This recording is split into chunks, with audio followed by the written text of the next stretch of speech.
Okay, let's carry on with the second part of this question. Question part B says, how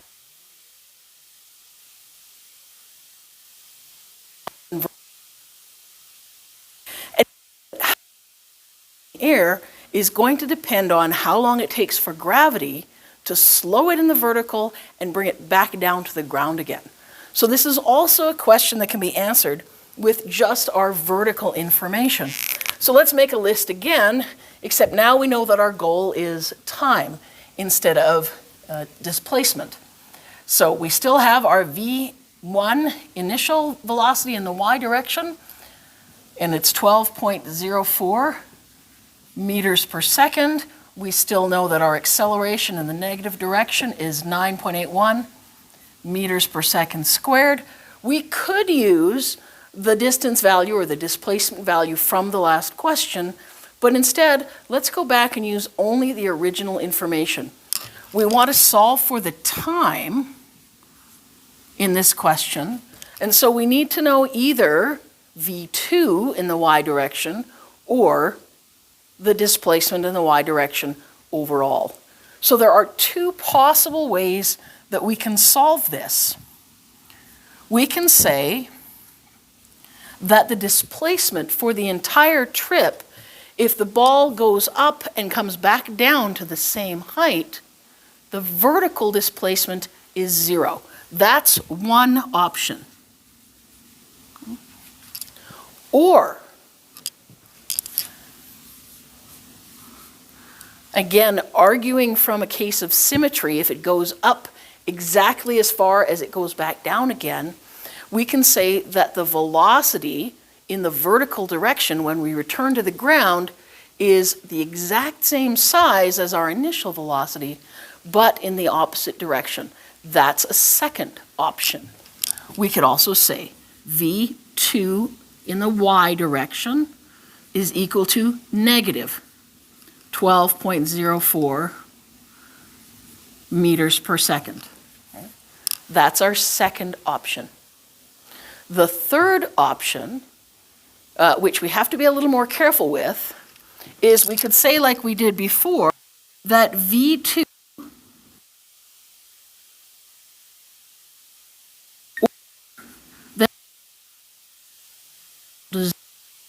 meters per second, but that's with the maximum height. And if we make that choice, we'll have to make sure we double the resulting time value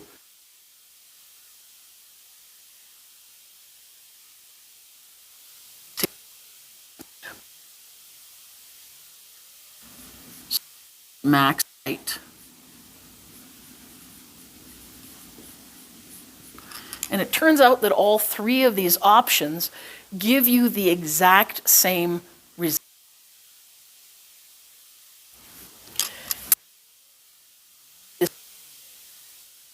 Over the entire trip.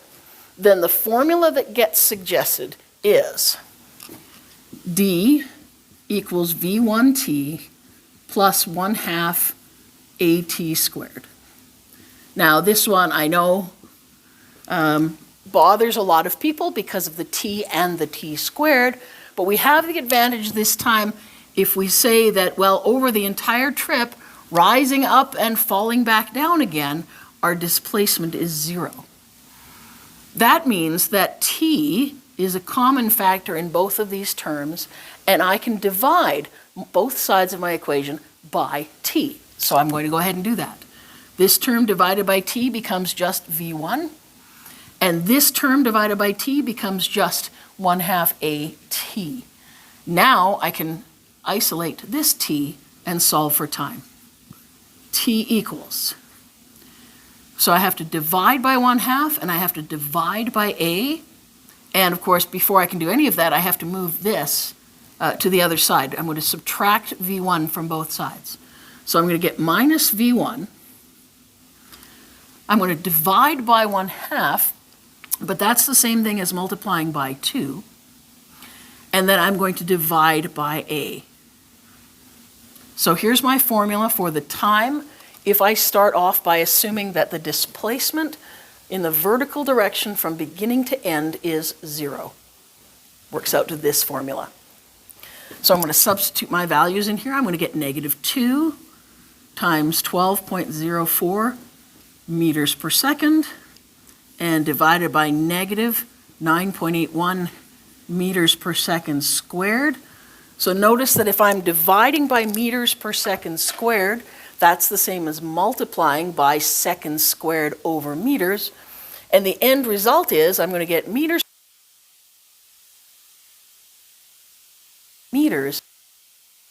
less, which is appropriate since we're solving for time. So let's that out. You also notice that my answer, because of the negative in the numerator and the denominator, we're answer.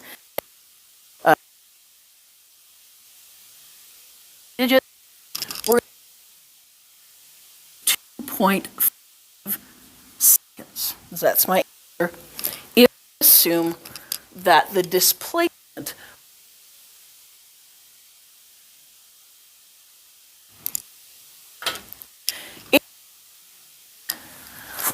to assume that because it's symmetrical, y is an opposite direction of v1y, then my formula choice changes.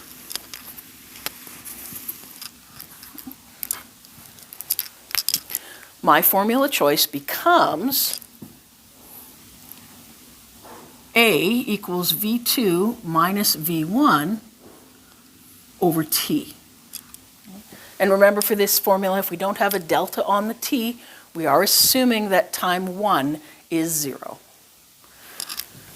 So in this formula, I'm going to get v2 minus v1.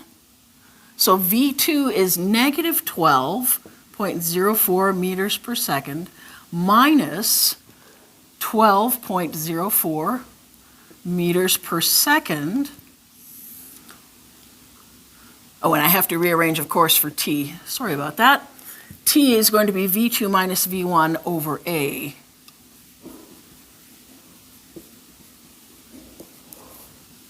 And then I can go ahead and put my a down here, negative 9.81 meters per second squared. But you notice that this, I've got negative 12.04 and negative 12.04. That's really just 2 times my initial velocity with a negative sign on it. So if I wanted to substitute one in for the other, I could say, well, this is really negative 2 times v1 over a, which you might notice was the exact same formula we had before. And unsurprisingly, my answer here would also be 2.5 meters per second. Our last option would be to say, well, I want to use something that's easy. I want to find a 0 that I can put into my formula to simplify it. So we're going to go ahead and do that option last. In that case,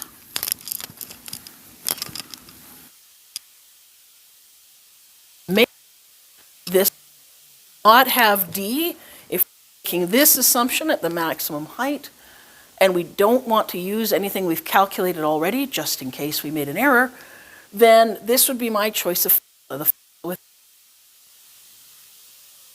that.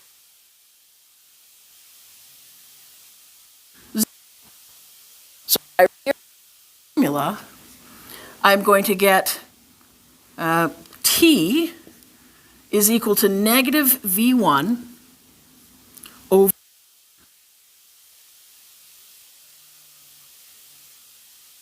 of 2 that we had in the 2 previous derivations. If I substitute my values in here, negative 12.04 meters per second divided by negative 9.81, I'm going to get a 1.227 seconds, but remember that this is the time just to rise up to the maximum height. We still have to come back down again. But since we're following the same displacement, just in the negative direction. We have the same acceleration. Then the time it takes to fall back down is going to be exactly the same as the time it took to rise up. So I'm just going to multiply that final answer by 2, but this is the step you have to remember to do on your own unless you have used one of the other formulas.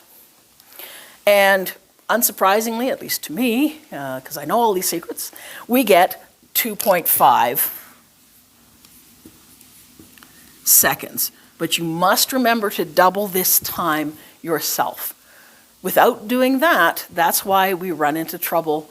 We'll get the wrong answer for anything else that would require you to use time if you didn't remember to double it yourself. Let's take a look at part C of this question. Part C of this question finally is asking a horizontal question. What is the range?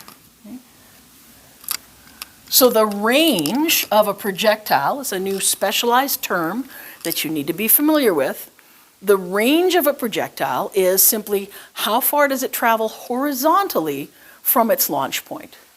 So now we have a horizontal question. We know that the only formula for horizontal motion is V equals delta D over delta T. So in order to solve for delta D, my horizontal range, I'm going to take my horizontal velocity and I'm going to multiply it by my elapsed time. And I want to use the unrounded value of time from my previous calculation. If this, we would have to do part B anyway to go horizontally. So I'm going to take my horizontal velocity, which is 15.97 meters per second.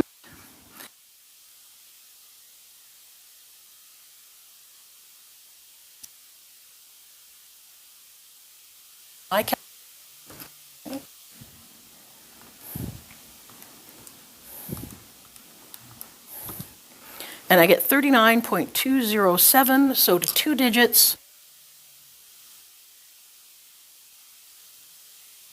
meters. Okay. So that's the basic set of steps you need to use to solve a problem where a projectile is launched at an angle, but it comes back down to the same height. Please go to your assignment booklet and look at the problems for lesson 9, where the projectiles are launched at an angle, and play this video through as many times as you need, and of course check out the answer keys to see if you are solving correctly.